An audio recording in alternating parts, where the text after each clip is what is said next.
I was wanting to carry over more Williams today. Poor Williams, he only got a day like Langston Hughes, but it's hard to give everybody their day. And I think, on reflection, I'd rather give 2 full lectures to Marianne Moore because, first of all, she's a difficult poet. Oh, good, you're saying, as opposed to all these other people. She's difficult in a different way, and in some ways she doesn't seem difficult as you get started, but she's idiosyncratic, and I'd like to give her a chance to get your attention and give you a chance to learn how to read her. It also strikes me that we haven't read a lot of women poets in this course, have we? We've read H.D., but that's really about it so far. The giants of modern poetry, they're men. Yeats, Eliot, and company. Moore has a claim to stature like theirs. I think she is a remarkable poet, and one who, interestingly, I think has had as much or perhaps even more practical influence and effect over the development of poetry since modernism, as much or more than any of the poets we've been reading. The general question of the position of women and of women poets in modern poetry is interesting and important context for thinking about more. Women in the modernist literary culture that we've been studying are identified very frequently with popular and genteel forms of writing and taste. Think about Hart Crane complaining to Harriet Monroe, the editor of Poetry magazine, as if she's just too square to get it. This is not an unusual attitude. Women are associated to a degree with political writing the period, certain kinds of experimental writing, and also, above all, with the legacy of the 19th century poetess. James Joyce said, "The wasteland ended the idea of poetry for ladies." This is its achievement. Poor ladies. Well, you maybe get the idea in Joyce's comment that here was a poem that broke with a 19th century culture of poetry that was in certain ways feminized, at least as imagined here by Joyce and certainly by other modern poets. At the same time, you can think about the very rich and complicated role of women in the wasteland in order to get some sense of the complexity of the position of women in modern poetry in general. You think of the ways in which Eliot, as a poet, draws on female speakers and female voices, and you might say even aspires to sound like Isolde or Philomel or, well, one of his own inventions in the Fire Sermon. In general, you could say that the modern poets we've been reading aggressively and self-consciously masculinize poetry, in particular by trying to disassociate poetry from what is commercial, polite, soft, dreamy, ideal, leisured, all qualities and attitudes gendered in their imagination, and instead to connect poetry to what is technically rigorous, advanced, learned, unsentimental, hard, and often hard work. Terms that are, again, clearly gendered. HD, in her own distinctive way, is also doing this, taking part in this. Modern poetry wanted to make poetry culturally central and powerful, to reposition it, to achieve for it the power to define and describe culture. And this was very often, as I'm suggesting, played out in very gendered terms, trying to claim for poetry a kind of set of capacities that were strongly gendered in these poets' imaginations. At the same time, this desire, as I'm saying, is conflicted and complicated, and we need only think of Eliot's case, but you could look back to Yeats's relationship to women speakers, his own complicated set of identifications with them, and so on. How does Marianne Moore fit in this? What did it mean for her to be a modern poet and a woman? These are questions that I'll take up today. First of all, addressing this question specifically of well, what did it mean to write from the position of a woman for Moore? And then I want to go on and talk about Moore as an American poet, which she was self-consciously, and then to begin to talk about Moore as a nature poet, which she also was. Let's get started by looking at one of her earliest publications, a poem that, like many of the other important early poems by these poets, appeared in Poetry magazine.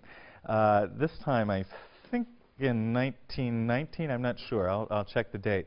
I'm talking about the poem called A Grave on page 440. It's a great poem. And it's a poem that announces a speaker that sounds like no one else, and sounds like certainly no one we have been reading. Think about The Seafarer, another poem about the sea. How did that sound? Bitter breast cares have I abided, nigh in the night.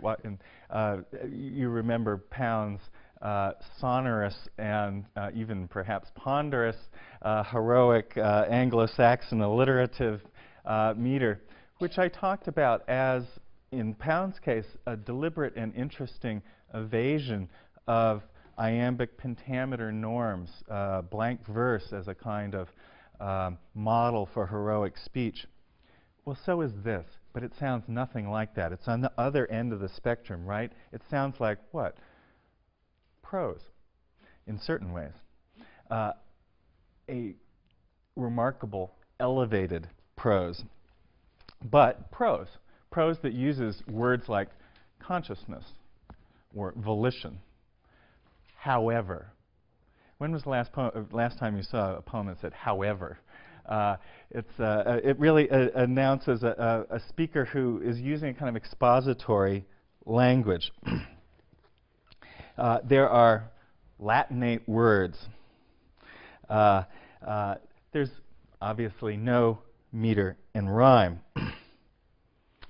At the same time, there is a developed and, as almost always in Moore, intricate formal design and idiosyncratic formal design that is operating in the poem, but almost secretly. What's it look like on the page? A lot of long lines, right?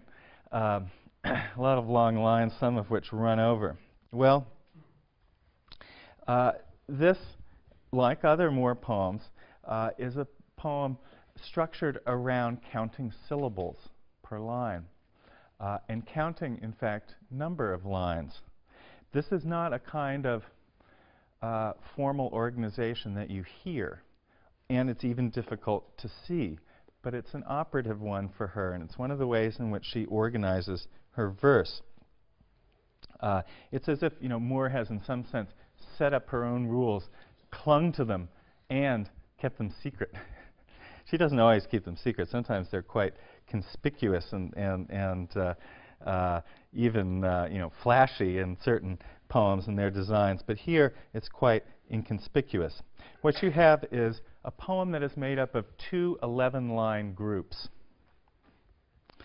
two 11-line stanzas or paragraphs, each beginning with a short 7-syllable line. Man looking into the sea, for their bones have not lasted. This is a kind of pattern that structures the poem. In all these ways that I'm describing, the syllable count, the expository writing, the Latinate diction, the self-conscious prose-like nature of the language, all those semicolons. This is poetry that has distanced itself from traditions of song, and certainly from 19th century traditions of versification. The form of the poem is again not something you see or even hear necessarily. It's there, almost as a kind of absence. Now, there's also wonderfully a certain combativeness. Moore is a combative and pugnacious poet. You, again, may not see this immediately because of the poem's impersonality, the way in which it seems to present itself, and the often intricate forms of syntax or oblique approach. But she is a fighter, and this poem is really a kind of fighting that we're seeing. The poem begins in irritation. It begins as a complaint that's addressed to whom? To man. Man looking into the sea. Man suggests, well, maybe humankind. You think about the people on the shore in Frost's poem, neither out far nor in deep, who are standing there looking out at the water. Moore might be addressing them, but I think there's a more specific and particular man that is the irritant that sets the poem going. A figure of a man who, like a romantic poet, has arrogated to himself the position to, take in the view, stand like the figure in a Caspar David Friedrich painting and, gaze into the sublime. Meanwhile, Moore is somewhere else. Where is she? Well, she's somewhere behind him because he's blocked her view. Man looking into the sea, taking the view from those who have as much right to it as you have to yourself. Well, it is human nature to stand in the middle of a thing, she says, trying to make sense of this. Moore has a couple comments here that describe the origins of this poem. It's the first quotation on your handout. She says, as for a grave, it has a significance apart from the literal origin, but here's the literal origin. It was a man who placed himself between my mother and me and the surf we were watching from the middle ledge of rocks on Monhegan Island after the storm. Don't be annoyed, my mother said. It is human nature to stand in the middle of a thing. It is important that, however, Moore was annoyed. She was annoyed into poetry, you could say, and she took her mother with her. The poem is really written from the perspective of a daughter and mother, and a daughter with an intimate relationship to her mother who absorbs here and very often elsewhere in her poetry actual quotations from, but even more importantly, a style of speech and attitude associated with her mother, who talks a lot like Dr. Samuel Johnson or some other 18th century figure and moralist like that. Mrs. Moore is someone that Marianne always identified with herself. It's significant here that Moore is using a quotation from her mother and not acknowledging it in any particular way, as if the two women had, one voice and one perspective. The man that blocks their point of view, and blocks their point of view, you could say, in many senses. Their literal point of view of the water, but also in the point of view he takes, in effect ignores and suppresses theirs. He is standing in the posture, as I suggest, of kind of conventional romantic visionary, staring into the sea, emblem of infinity. Well, it might be Hart Crane, right? Writing at Melville's tomb, although Crane wouldn't write that poem for a few more years. And when he did, incidentally, he sent it to Marianne Moore, who was then the editor of the Dial, who sent it back and rejected it.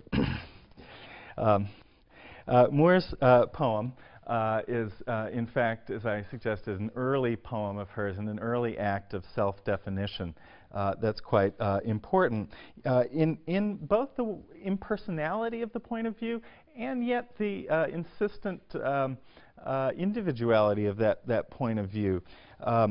Moore's poems are like this. They seem impersonal, and yet they're at the same time deeply personal and deeply individual. Here she celebrates the power of the sea to resist the imposition of the observer's will, or the will of the sailor or seafarer. Again, we can think of Odysseus or Pound Seafarer. The sea is, the sea is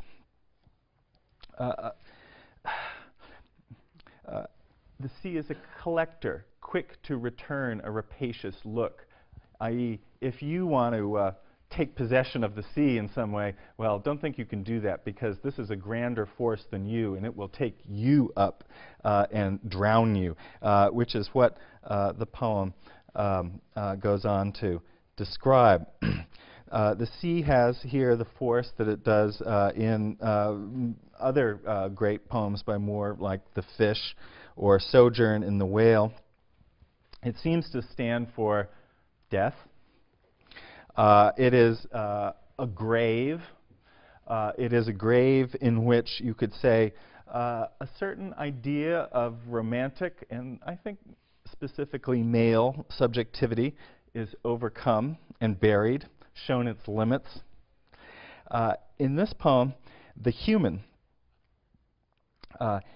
imagined finally as something that twists and turns in the depths, is converted by natural forces into a part of the natural world that it sought through the man's perspective to dominate. Moore sent this poem to Pound. These poets are always sending their poems to Pound. He responded with admiration in that second quotation there. He says, "Thank God, even though you are a woman, I think you can be trusted not to pour out a flood," in the manner of dear Amy Lowell and Edgar Lee Masters, who, though not a woman, was a sentimental regionalist and not, an international modernist. Pound is, approving of Moore here.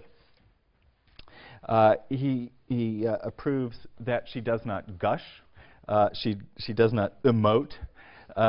She has not written a sentimental poem. In fact, in certain ways, she's written an anti-sentimental poem.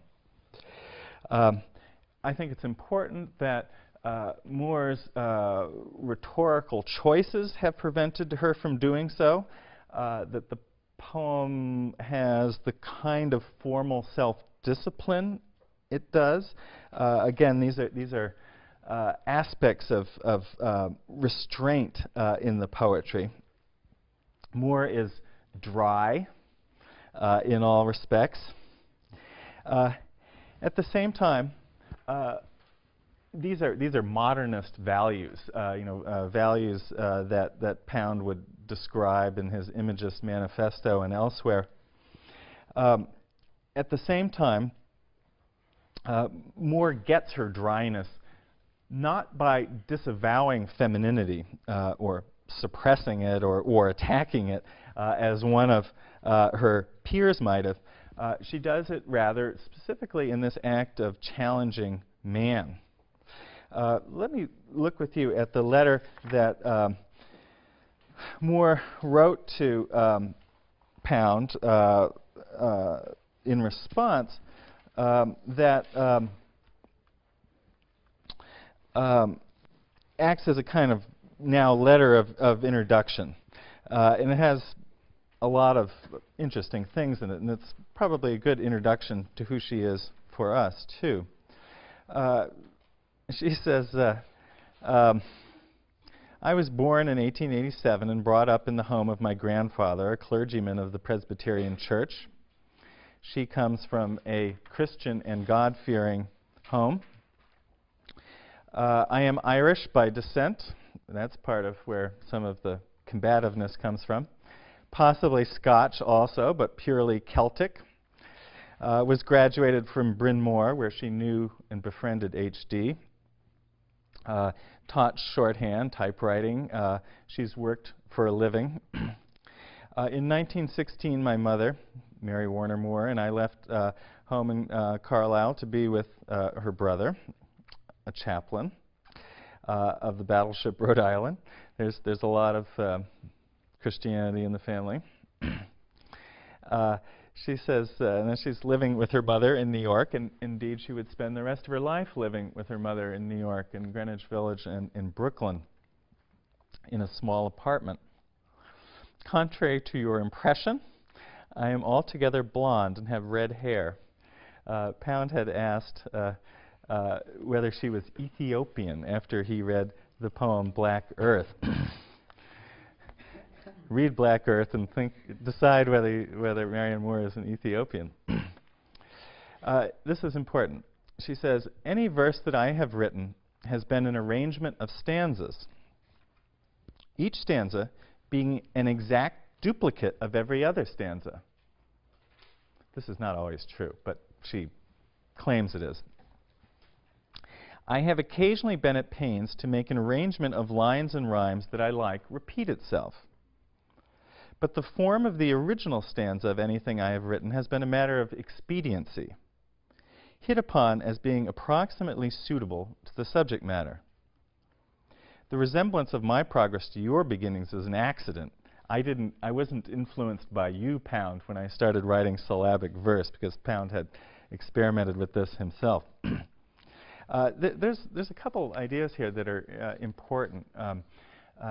First of all, that Moore identifies, as it were, two moments of creativity involved in the making of her poems. One is a moment of spontaneity and expediency in which lines, almost like some kind of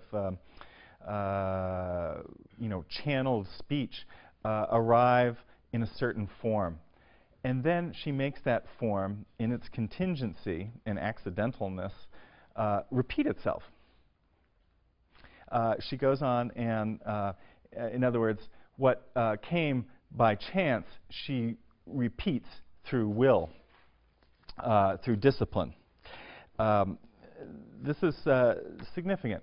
And it's related to a kind of, to her originality of form, which is something at once, something that, as it were, comes to her naturally, and that she builds on self-consciously and through a kind of rigorous self-discipline. She says then, I do not appear. She meant, I don't appear in literary periodicals. You can't find my poems anywhere. But the line itself is wonderfully suggestive and simple. The sentence, "I do not appear," and in fact, Moore does not appear very much in her poems. She is interestingly backgrounded or even invisible in her poems in the ways that she is in A Grave. And then she says, "I grow less and less desirous of being published, produce less, and have a strong feeling for letting alone what little I do produce." And then she continues, "To capitalize the first word of every line is rather slavish," as they do in 19th century poetry. "And I have substituted small letters for capitals in the enclosed versions of the two poems that you have." This is another sort of distinctive formal choice Moore makes, not to capitalize her first lines, something Williams does too. In A Graveyard, she now goes on, now talking about the poem A Grave. A grave's better than a graveyard, don't you think? "The change that I have made is to the end of the line, the very end of the poem, as you suggest, and for the sake of symmetry. I've altered the arrangement of lines in the preceding stanzas. I realize that by writing consciousness and volition," this is the order of the words that Pound had proposed at the end of that poem, emphasis is obtained, which is sacrificed by retaining the order which I have." That is, Moore's order, volition, and then consciousness. "And I am willing to make the change, though I prefer the original order," which, in fact, ultimately she kept. Let's look at the end of the poem again. The sea looks, I'll read from line 20. Pound said, "Well, that ending doesn't quite do it. Why don't you switch consciousness and volition?" With what implication? That somehow volition is more important than consciousness. That it's the last thing to go and the most dramatic thing to lose. Moore, however, insists, no, that's not the case. It's the other way around. Consciousness is more important than volition. In fact, that's really what this whole poem is about, you could say. Pound wanted the emphasis, to take Moore's word, that comes with stressing volition as most important. And in fact, volition is nothing but a kind of expression of emphasis. She says, no, consciousness is more important. And as she does, she emphasizes it. She introduces another kind of emphasis, one associated not specifically with volition so much as the drama and power of consciousness, which she insists on here. Although Moore's poem could be, in fact, read as a kind of rebuke in advance to Hart Crane, in his poem At Melville's Tomb, Moore, in fact, got to know and like Crane in the 20s, sometimes acting as his editor when he sent poems to the Dial for publication. She turned back At Melville's Tomb. She accepted other poems. One poem she accepted, The Wine Menagerie, was a poem in quatrains. She accepted it and then converted the poem into free verse and reduced it by half its size.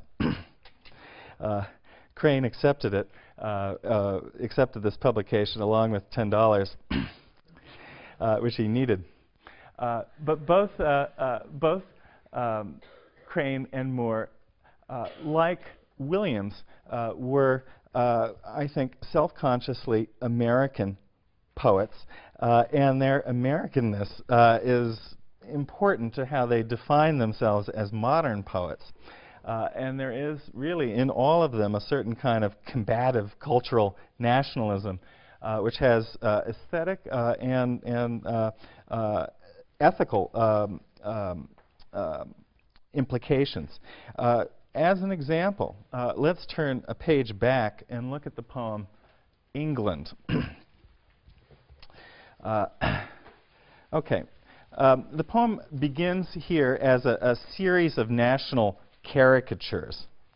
And then eventually it will move from these caricatures, which suggest ways of life and also aesthetic dispositions, ways of doing and thinking about art, I think.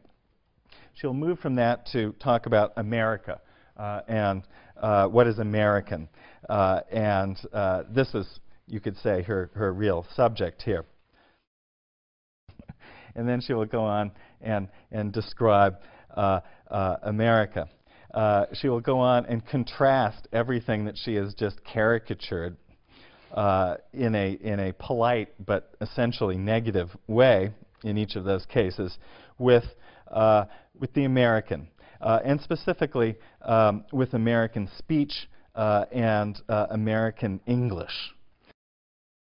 In other words, just because Americans who say Sam or Cam sound like that instead of Psalm or Calm, that doesn't mean they're stupid or that the rest of America is. In other words, if you don't think you can get poetry in America, you haven't looked. It's a wonderful poem. It's a defense of America and American creativity, American language. It is an attack on Eurocentric cultural snobs. At the same time, Moore is not only or merely adding America as one among other nations.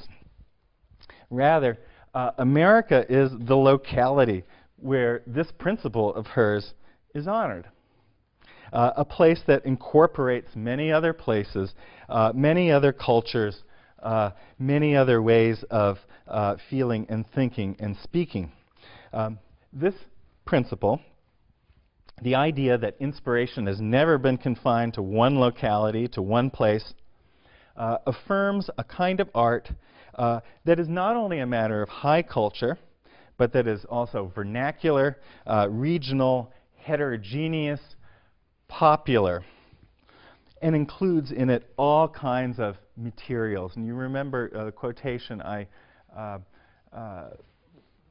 pointed to in the first day of class when I quoted from Moore's poem Poetry, and she was talking about all the things that should go in poetry, and even business documents and school books. Well, America is a place where you can put those things in poems. This is a proud, also a comical principle. It's a democratic principle for Moore. Is it maybe also a feminist one? I think so, insofar as Moore defines what is American as specifically and distinctively a non-hierarchical point of view. That is not so much a woman's point of view, so much as a point of view that accommodates that of the woman among others within a multiplicity of human perspectives, and in fact non-human perspectives. She's serious about including those cats and dogs. Why is the poem called England? By incorporating the title into the first line of the poem, Moore makes it seem accidental. The device foregrounds Moore's concision and practicality. Why waste any extra words on the title? Pound wants you to use no word that does not contribute to the presentation. Okay. Then we'll make the title part of the presentation too. The gesture is also of a piece, I think, with Moore's distrust of hierarchy itself. She says, in effect, the title is not more important than the rest of the poem. It doesn't stand outside it or above it. It's just part of it. Just as Moore found it slavish and probably pretentious to capitalize the first word of every line of verse. She wants to, in that sense, give dignity to the lower case, to non-capital letters. At the same time, Moore is very wily and clever. England really is important here. That is, it's not merely the first nation in an arbitrarily arranged list. She's defending America and American English, specifically against the noted superiority of England and English literature, where, of course, Pound, Eliot, Frost, and others had gone to establish themselves as poets. And to this extent, she's saying that the title is not so important that it stands above the poem. England is not so important that it stands over and above America. And in this sense, the title, in fact, turns out to be important and to give us important information because she's out here to make England less important and to deny it its pride of place. Well, we've got just a few minutes left to start a long, difficult, and truly marvelous poem called An Octopus that exemplifies Moore as a nature poet and exemplifies many of the distinctive features of her writing. Again, this is on 441. The title of the poem is the first line. We might think that this is going to be a poem about an octopus. Well, not exactly. In effect, the title is a kind of riddle that the poem will go on and explain and expand on. It's a poem about Mount Rainier. Mount Rainier, where Moore went with her brother John in 1922, that same year that Joyce published Ulysses and Eliot ended the idea of poetry for ladies in the wasteland. The poem involves a kind of essential contradiction which it works through in complex ways. On the one hand, the mountain that Moore calls an octopus that she's writing about here is something that is exactly other. It's outside the poet. It's out there, like the sea in a grave. It's objectified. It's something Moore has to stand apart from, perhaps try to conquer in the form of climbing it, or conquer in the form of representing it in her writing. And yet in the course of the poem, the mountain and its glacier, which is really the octopus that she's talking about, is something that Moore identifies herself with, that comes to look like Moore in certain ways. It comes to be identified with the force of her art. So it's both a kind of version of herself and it's a version of something other, too. The poem is filled with an extraordinary and bewildering detail that evokes the natural world as one of extraordinary and bewildering detail. At the same time, it combines and creates a fantastic collage of quotation from a wild variety of sources. It's hard to know where to start and stop in this poem, what its parts are. It's a question that, in a sense, Moore is asking about the mountain itself. There's, in general, a kind of analogy throughout the poem between the mountain and the woman who admires it, whose mind itself can seem octopus-like and reaches out in these long, tentacle-like lines to grasp the world, make it her own, freeze it in poetic language. even while she's insisting on the wonderful otherness of the world. I won't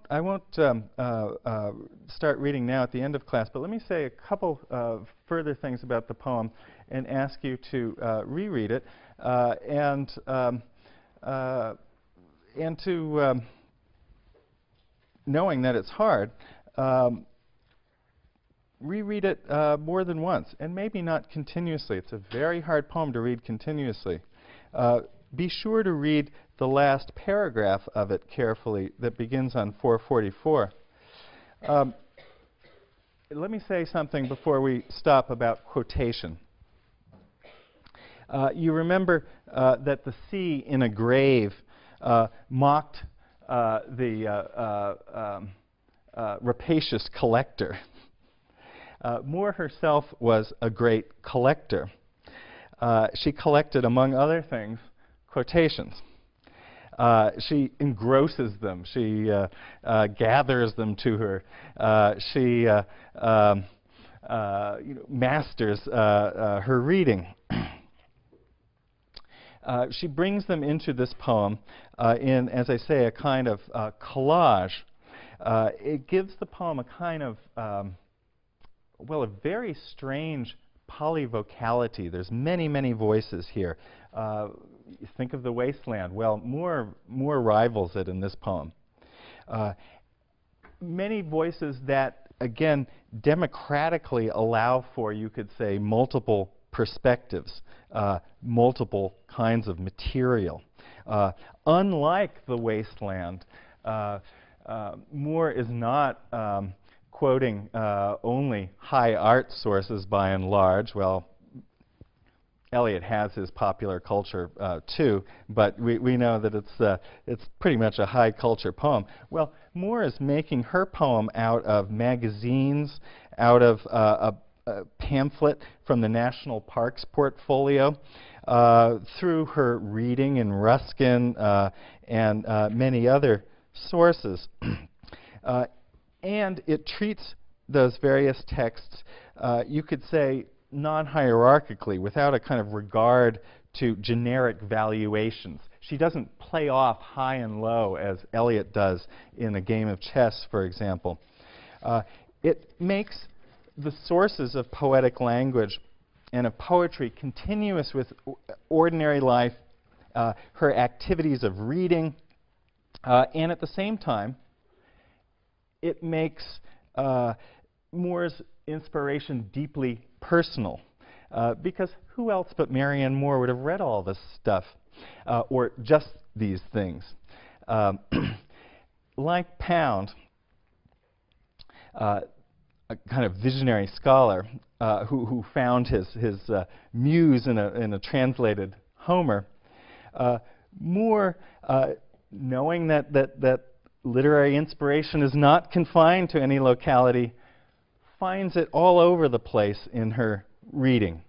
But again, what she's reading is something different from Eliot and Pound, and I'll say more about that next time.